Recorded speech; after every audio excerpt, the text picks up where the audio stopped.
Mymensingh medical college হাসপাতালে অতিরিক্ত রোগীর চাপে ব্যাহত হচ্ছে চিকিৎসা সেবা। ধারণ ক্ষমতার তুলনায় ৩ থেকে ৪ গুণ বেশি রোগী থাকায় ওয়ার্ডগুলোর মেঝে এবং বারান্দাতে গাদাগাদি করে চিকিৎসা নিতে হচ্ছে রোগীদের। সিট না পেয়ে মেঝেতে শুয়েই চিকিৎসা নিচ্ছেন অনেকে। ময়মনসিংহ মেডিকেল কলেজ হাসপাতাল থেকে আলমগীর কবির উজ্জ্বল খানের তথ্যচিত্রে ডেস্ক রিপোর্ট।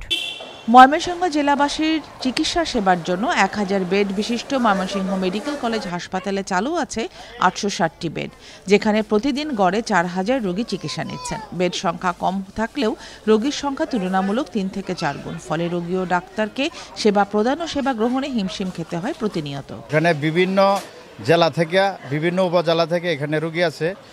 আমরা অনেক ভোগান্তিতে আছি। এখানে বারিন্দা এবং ফ্লোরে অনেক রোগীর ভিড় নষ্ট।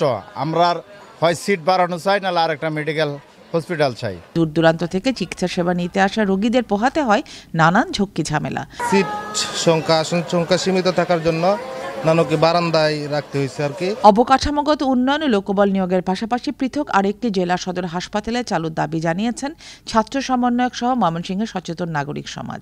স্বাস্থ্য সেবার কথা চিন্তা করে যেন খুব দ্রুত এই ময়মনসিংহ মেডিকেল কলেজকে বৃহৎ পরিসরে সাজানো হয়। রোগীর চাপ সামলে আরও অধিক সেবা প্রদানের লক্ষ্যে স্বাস্থ্য খাত সংশ্লিষ্ট সবাই উদ্যোগী হলে ময়মনসিংহ মেডিকেলের স্বাস্থ্য সেবার মান বৃদ্ধি পাবে বলে মনে করেন হাসপাতালের এই পরিচালক। হাসপাতালে ১০০০ শয্যা বিশিষ্ট, কিন্তু আসলে তো রোগী আমাদের থাকে ৩.৫ থেকে প্রায় ৪০০০। আমাদের যে জনবল সেই তুলনায় তো আমাদের ১০০০ শয্যা বিশিষ্ট হাসপাতালের জনবল তো ৪০০০ রোগীর জন্য দেওয়া নাই। তারা কিন্তু এই রোগীর সেবা কিন্তু তারা আন্তরিকতার সাথে দিয়ে যাচ্ছে।